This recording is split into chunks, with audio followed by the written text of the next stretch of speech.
نن به ان شاء الله العزیز که الله تعالی را سره ملګری شو د رسول الله صلی الله علیه وسلم هغه اوله وحی چې دته راغلی ده د هغه په اړه به خبرې سره کوو او تر هغه مخکې څو نورې خبرې دی چې هغه طور د تمهید او د بنیاد لري و دغو خبرو ته. هر کله چې الله تعالی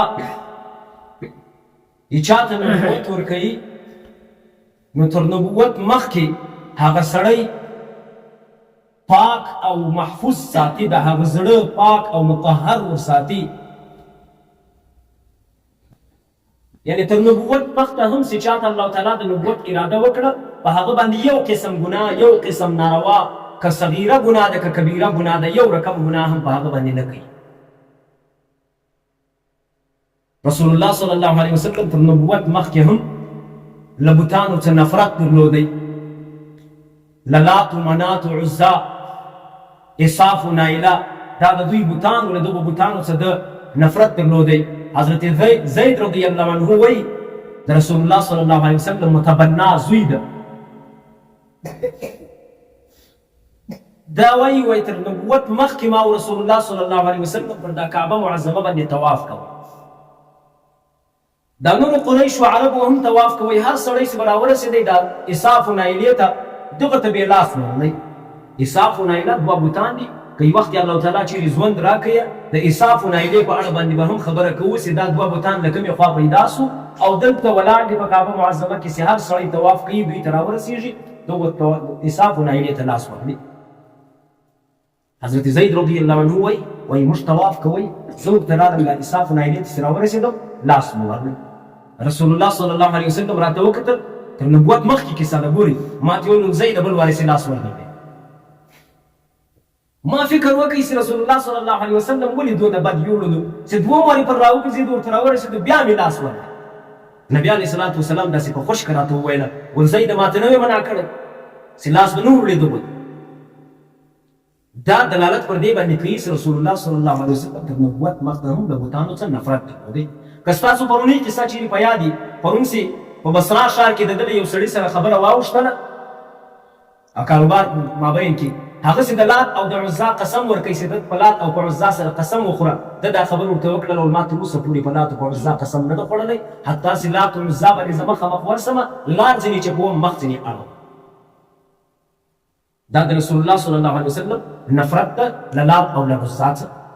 حضرت علي رضی الله عنه وایي رسول الله صلی الله علیه وسلم چې یو وخت کې چا پوښتنه وکړه ول تا تر نبوت مخکې د کوم بت عبادت کوئ؟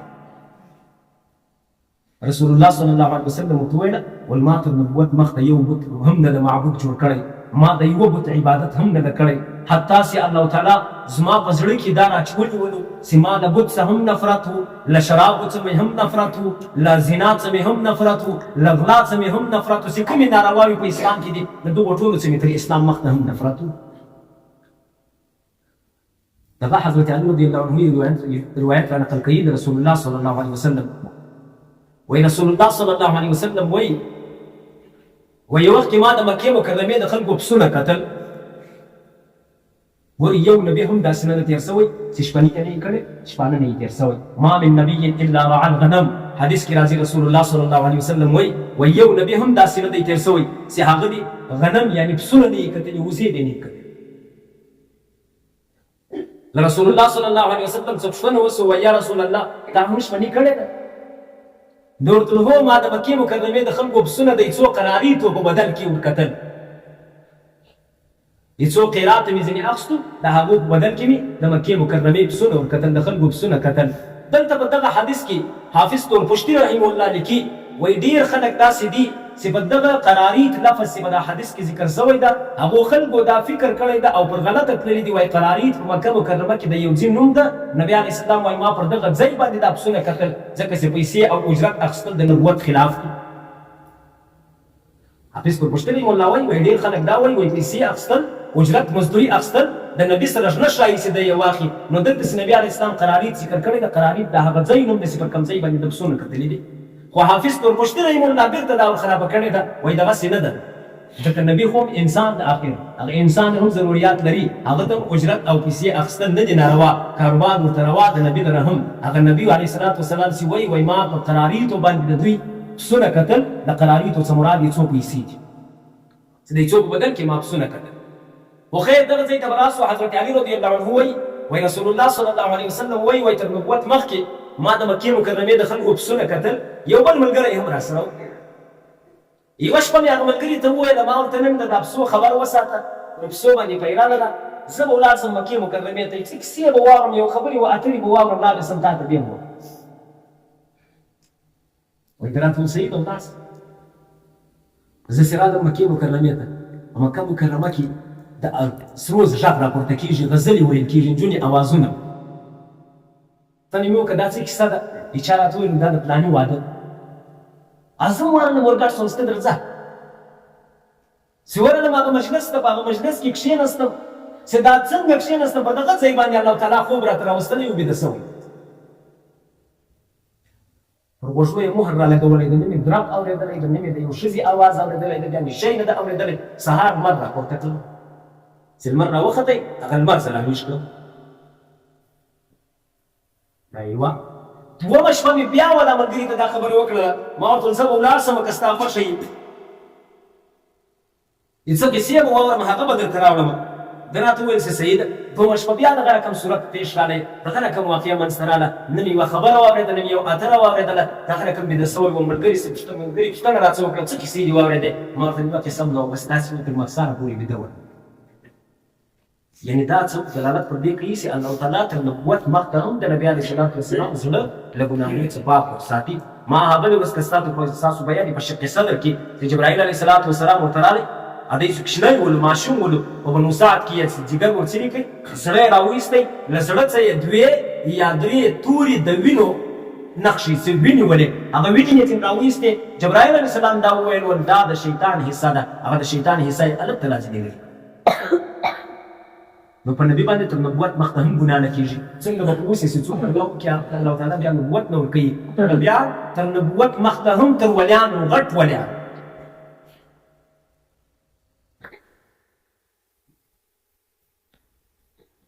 دا خو دا خبره شوه چې رسول الله صلی الله علیه وسلم تر نبوت مخته پاک او صاف ده. اوس به راسو و دې ځای ته چې رسول الله صلی الله علیه وسلم ته نبوت څه وخت ورکړل سو پر څنګه طرز باندې جبرائیل علیه السلام اول وارې ورته راغلی چې ورته وویل څه مکالمه او څه خبرې سره وسوه. 40 کاله چې یې کله پوره سو تر نبوت یې څو ورځې مخکې رسول الله صلی الله علیه وسلم خوبونه شروع سو. خوبونه ویني رښتیا خوبونه ویني. یو حدیث کې راځي وایي رښتیا خوب چې کوم دی دا د نبوت یو حصه ده. حتی چې احادیث مختلف دي په یوه حدیث کې داسې راځي چې دا رښتیا خوب د نبوت 26مه حصه ده بل حدیث وایي 40مه حصه ده بل حدیث وایي 45مه حصه ده بل حدیث وایي 50مه حصه ده بل حدیث وایي 80مه حصه ده بل حدیث وایي 80مه حصه ده. امام غزالی رحمه الله لیکلي دي وایي دا د حدیثو تعارض نه ده جنګ نه ده دا رتبو ته کتل کېږي چې کوم سړی ډېر نیک ده هغه ډېر رښتیا خوب لیدلی ده هغه 26مه حصه ده. څوک چې ډېر په اوبو کې ډوب ده هغه رښتیا خوب لیدلی ده هغه د 80مه حصه ده. خو خیر خوبونه ورته راشروع سول دا خوبونه هم د نبوت یو حصه ده. دا شروع دي چې کله یې د رسول الله صلی الله علیه وسلم عمر مبارک 40 کاله پوره سو حضرت عایشه صدیقه رضی الله عنها وایي په دغو شپو کې چې د خوبونه شروع حبب الیه الخلاء وکان یخلو بغار حراء. رسول الله صلی الله علیه وسلم ته خلوت ډېر محبوب سلو یوازې به ګرځېدی. وکان یخلو بغار الحراء په غار حرا کې به یوازې ناست شپې به یې هلته ګرځېده کولې. حقیقت کې ورته وګورو دا به الله تعالی دې په یو طرز باندې کش کړی د غار حرا ته چې ته به راځې غار حرا ته په غار حرا کې به تا ته نبوت درکول کېږي. غار حرا ته حاجیان صاحبان تللي دي هغو لیدلی د الله تعالی دې زموږ او تاسو نصیب هم وکړي چې وي. رسول الله صلی الله علیه وسلم وایي زه په غار حرا کې ناست یم جسم کالی سړی راتنوتی چې راغی اول وار یې دا راته وویل اقرا ووایه. ما ورته ما انا بقاري زه قاري نه یم. وایي دې سړي په غېږ کې داسې ونیولم دونه یې ټینګ کړم زما دا خیال و چې دغه به زما اخري خدت چې کښتۍ به مې یو له بله داسې سره وتلي دونه یې خوږم کړم بېرته یې پرېښود. بیا یې راته وویل اقرا ووایه. ما ورته ما انا بالقاري زه نه یم. بیا یې دغونه ټینګ کړم. درېیم وار یې بیا راته وویل اقرا ووایه. ما ورته ما انا بقاري زه نه یم قاري. بیا یې دغونه سخت ټینګ کړم، دغونه یې خوش کړلم، بالاخر یې راته وویله ول اقرأ باسم ربک الذي خلق خلق الانسان من علق اقرأ وربك الاكرم الذي علم بالقلم علم الانسان ما لم يعلم. دا د سورة العلق اول پنځه دي که شپږ آیتونه دي، دغه آیتونه یې راته تېر کړو، دا ووایه. دلته به یوه کوچنۍ نکته ووایو. رسول الله صلی الله علیه وسلم ته چې جبرائیل علیه السلام وایي اقرأ ووایه، دی ورته یې زه نسم ویلی، زه امي یم. نو امي سړي ته که وګورو، امي سړی خو لیکلی خط نسي ویلی. دا کتاب د مثلا تاسو ستاسو ته مخ ته وغواړئ امیان خلک چې چا تعلیم نه ده کړی، دا کتاب نوم ویلی سي نسي ویلی. لیکن که زه درته ووایم چې د دې کتاب نوم سیرة المصطفی ده، تاسو یې راسره ویلی سي که نه؟ که زه ووایم ته یې ویلی سي. نو دلته رسول الله صلی الله علیه وسلم جبرائیل علیه السلام ته وایي ما انا بقاري، زه نسم ویلی. نو خو جبرائیل علیه السلام خو دا ټول تېرولو، دغه ووایه. رسول الله صلی الله علیه وسلم ولې بیا نسو ویلی؟ امي خو ورسره ویلی سي خو خط نسي ویلی. جواب یې دا دی، جواب دا دی چې په بعضو روایاتو کې داسې راځي چې جبرائیل علیه السلام له ځان سره یوه صفه راخیستې ده، دا کوم ورقه یې له ځان سره راخیستې ده چې هغه ورقه په جواهراتو باندې مرصع ده، سره زره او سپین زر شاوخوا ورباندې دي. پر هغه ورقه باندې د اتورې لیکل سوي دي. نبي علیه السلام ته داسې ورښکاره کړي وایي اقرأ. نبي علیه السلام ورته وایي ما انا بقاري، زه نه یم قاري. خبره خلاصه شوه چې رسول الله صلی الله علیه وسلم کوم جواب ورکړی ده هغه صحیح جواب ده چې ما انا بالقاري، زه نه یم قاري. او په اول صورت کې نه بلکې په دوم صورت کې سورة البقره کې الله جل شانه په اول آیت کې وایي الف لام میم ذلک الکتاب لا ریب فیه. په ذلک الکتاب کې چې د کتاب لفظ کوم ذکر شوی ده، بعضې مفسرین وایي د کتاب څخه دا صفه مراد ده کومه چې جبرائیل علیه السلام راوړې ده و نبي علیه السلام. نو جبرائیل علیه السلام رسول الله صلی الله علیه وسلم ته دا خبره وکړله. نبي علیه السلام چې دغه جبرائیل علیه السلام څخه خلاص شو، له غار حرا څخه راووتی، ډېره سخته تبه یې شوله، ټول بدن یې داسې ریږدي. راغی کور ته، حضرت خدیجې رضي الله عنها ته وایي زملوني زملوني، پر ما باندې یو شی واچوه، یو څادر یا یو توس یا یو تلتک یو شی را باندې واچوه. هغه ورباندې واچول. رسول الله صلی الله علیه وسلم یو ګړی بعد ارام شو. چې ارام شو له خوب بېرته چې راپورته شو، حضرت خدیجې رضي الله عنها ته دا ټوله کیسه وویله. خدیجه رضي الله عنها ورته وایي ونبي علیه السلام ته وایي تا ته زه زیری درکوم، دا ستا په حق کې بهتره شی ده چې تا ته راغلی ده او دا سړی درته راغلی ده. حضرت خدیجه یې هم نه پېژني چې دا څه کیسه ده، خو دغه قصه چې کومه ستا مخته راغلې ده دا ستا په حق کې ښه خبره ده، ځکه چې تا ته هېڅ تاوان نه رسېږي. ولې دا ده چې تا چاته په ټول وخت تاوان نه ده رسولی، تا هر وخت صله رحمي کړې ده، تا د خلکو امانتونه ساتلي دي، تا چاته په ټول وخت درواغ نه دي ویلي. حتی چې د خلکو چې پر تا باندې قرضې باندې دي، هغه پر خلکو پر نورو خلکو قرضې باندې دي، ته ورغلی هغه خلک دې ځینې خلاص کړي دي، قرضه دې پر خپله غاړه اخیستې. لهذا دا به هېڅ تکلیف نه رسېږي، دا خوشحالۍ خبرې دي. حضرت خدیجه رضي الله عنها پورې روایت ولې یو روایت دا ده چې حضرت خدیجه رضي الله عنها ولاړه شوه، ولاړه خپل اکا ته ورقه بن نوفل. هغه ډېر سپین ږیری شوی د آخري حالت یې ده، نصراني ده، د عیسی علیه السلام د دین سړی. هغې ته چې کله حضرت خدیجه رضي الله عنها راغله دا قصه یې ورته وکړه ده. ورقه بن نوفل په جواب کې ورته وایي، تاسو ته به زه ویل د ورقه بن نوفل جواب درکړم. ویل ان كنت صدقتني انه ليأتيه ناموس عیسی. وای ای خدیجه کچیرې ته ما ته رښتیا وایې نو بیا دا له شکه خلاصه خبره ده چې نبي علیه محمد ته به هغه ناموس د عیسی راځي چې عیسی ته کوم سړي وحی راوړله هغه به محمد ته رواني، یعنې جبرائیل علیه السلام ورته راغلی د بل څوک نه ده. وجه څه وجه دا ده چې په دا کیسه کې رسول الله صلی الله علیه وسلم چې کله د ټینګ کړي ډېر سخت بوج ورباندې راغی. الله په قرآن کې فرمایي وإنا سنلقي عليك قولا ثقيلا. فقط اکیدم حافظان صاحبان ان شاء الله یو بناس یا غل مقدر راګرځي. انا سنلقي عليك قولا ثقيلا، موږ به پر تا باندې یو داسې قول یو داسې خبره واچو چې هغه به ډېره درنه وي او دا وحی یقینا د هوله درنه ده. حضرت عایشه رضي الله عنها وایي ډېر ځلې داسې راغلي دي چې پر نبي علیه الصلوة والسلام باندې به وحی راتله، موږ به دلته کتل ور دا تندي به یې دلته دی لړۍ خوله رایلسوله، زمی په زمي کې به دلته خوله ورباندې رایلسوله، ځکه چې ډېر زور یې غوښتی. د ده یو بل صحابي د مخکې مې هم ذکر وکړی، حضرت زید رضي الله عنه، هغه وایي یو وخت کې موږ په مجلس کې سره ناست وو، د رسول الله صلی الله علیه وسلم دا ورون مبارک زما په ورانه باندې داسې پروت ده، چارزانه را سره ناسته ورون یې زما په ورانه باندې پروت ده. په دغه حالت کې وحی ورباندې راغله دا زما ورون دومره دروند سلو زما دا فکر وسي که رسول الله صلی الله علیه وسلم پښه لرې کړي زما ورون به دی ریچې سو دونه دروند سلو وحی دونه سخته ده او دونه مشکله ده او دا د بشریت تقاضا ده نبي علیه الصلاة والسلام هم چونکې بشر د زما او ستا په رقم انسان ده عاجزه ده خلق الانسان ضعیفه الله تعالی په قرآن کې فرمایي وایي انسان چې ما پیدا کړی ده عاجز او ضعیف مې پیدا کړی ده برداشت یې نه لري نبي علیه الصلاة والسلام هم برداشت نه درلوده خو بیا یې هم برداشتولې د بشریت تقاضا دا ده چې هغه دا وحی نسي برداشتولی حضرت موسی علیه الصلاة والسلام په اړه باندې راځي تاسو د موسی علیه السلام قصې ډېرې اورېدلي و ډېر جلالي سړی هغسې کله الله تعالی ورته وویله ول دا ستا په لاس کې سیلکړه ده دا وغورځوه ده سیلکړه وغورځوله له هغې څه اژدها مار جوړ سو روایاتو کې راځي وایي موسی علیه الصلاة والسلام دونه تیزه منډه واخیسته تر شا یې نه دي کتلی د دا مار څه وګرېدی بشر د ګوره انسان د خامخا بیریږي خو دغه مار په حقیقت کې د الله تعالی له جانبه د ده یو معجزه وه بېرته الله تعالی ورته وویل ته مه بیرېږه در وایه د خپله نه کړی دی در واخله داسې لاس ور واچوئ هغه مار بېرته راکاږ شو دا د بشریت تقاضا ده چې پر انسان باندې وحی پوچ کوي خو خیر دې ځای ته به راسو رسول الله صلی الله علیه وسلم چې کله حضرت خدیجې رضی الله عنها دا خپل اکا ته وویل یو بل روایت کې داسې راځي چې حضرت خدیجې رضی الله عنها نبي علیه الصلاة والسلام تر لاس ونیوی ویې کړئ ورقه بن نوفل هغه ته چې کله نبي علیه الصلاة والسلام دا خبرې وکړې ورقه بن نوفل ورته وایي که ته چیرې رښتیا وایې نو تا ته به انشاءالله هغه ناموس را روان دی خو ناموس چې موسی ته ولې خدیجې ته د عیسی دا وویل چې د عیسی چې کوم ناموس ته هغه راځي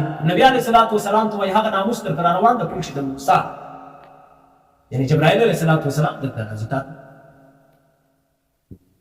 او ای محمده ورقه بن نوفل ورته وایي کاشکې زه ځوان وای په هغو شپو کې چې ستا قوم ته په خپله د مکې مکرمې له خپل وطنه د باسي پسې رسول الله صلی الله علیه وسلم ورته وایي زه به د خپل کلي له خپل وطنه څه ځم زما کلیوال زما قریبان به ما پسې دی ورته یوازې ته نسې هر څومره نبیان راغلي د نبوت دعوا یې کړې ده دعوت یې چلولی ده هغه ټول د خپلو قریبانو پسې اخیستي دي خپل قریبانو دښمني ورسره کړي دي لهذا ته هم نسې ماتېدلی او دا خبرې ورته وکړه والابشر فأنا أشهد أنك الذي بشر به ابن مريم وأنك على مثل ناموس موسى وأنك نبي مرسل أنك تؤمن بالجهاد دا یې ورته وویله خوشخبري درکوم زه دا ګواهي ورکومه چې ته هغه څوک یې د چا زیری چې عیسی ابن مریم ورکړی ده علیه السلام او هغه څوک یې د چا زیری موسی علیه الصلاة والسلام ورکړی ده او ته په څېر د موسی علیه السلام یې ځکه چې ته هم امر بالجهاد کوې موسی علیه السلام هم جهاد کوئ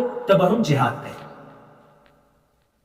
دا د رسول الله صلی الله علیه وسلم بدء الوحی ده چې دته اول وحی راشو سوی ده رسول الله صلی الله علیه وسلم ته په غار حرا کې د ده عمر مبارک 40 کاله وو الله تعالی دې موږ او تاسو ته د رسول الله صلی الله علیه وسلم سیرت را زده کړي د ده صورت دې الله را زده کړي د ده طریقې دې الله را زده کړي د ده د طریقو د ده سیرت طرز کوم ده تګ یې هم جلا تګ ده هر قسم عمل چې ده هغه جلا ده په روایاتو کې راځي وایي په دا صحابو او په صحابیاتو کې د رسول الله صلی الله علیه وسلم سره مشابه یعنی دته ډېر نږدې هېڅوک دونه نه و لکه د ده لور حضرت فاطمه رضی الله عنها حتی چې فاطمه که چېرته د نر کالي اغوستې وای د شا لخوا روانه وای چا به دا نه وای ویلې چې دا فاطمه روانه ده که پلار روان په تګ کې هم ورسره مشابه ده له ما او تا ته رسول الله صلی الله علیه وسلم دا نه غواړي چې دی له ما سره په تګ کې هم مشابه سي دا نه راڅه غواړي چې دی زما هر سنت عملي کړي نه بلکې چې کوم سنت ستاسو په وس هغه عملي کړي عملي کوو به انشاءالله رسول الله صلی الله علیه وسلم ژوند